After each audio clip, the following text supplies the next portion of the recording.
How to change your location on Bumble. Hey everyone, welcome back to another tutorial video. In today's video, I'll show you how you can change your location on Bumble. So to do that, first of all, open the Bumble app on your mobile device and then make sure you are logged into your account. Now once you've logged in, your homepage will look somewhat like this, where you'll have to tap on your profile icon on the bottom left corner of your screen. Now once you're on your profile, simply tap on the gear icon on the top right corner of your screen. Now you will be taken to the settings page where if you look closely you can see the option current location.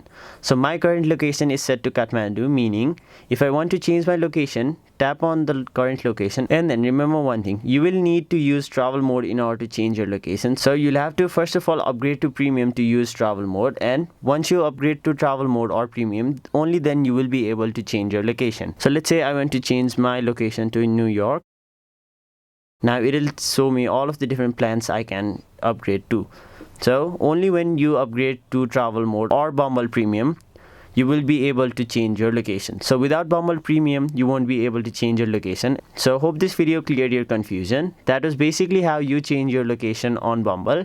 That was it for this video. Hope this video was helpful to you guys, and if it was, make sure you like this video and subscribe to our channel so that you don't miss out on further videos such as these.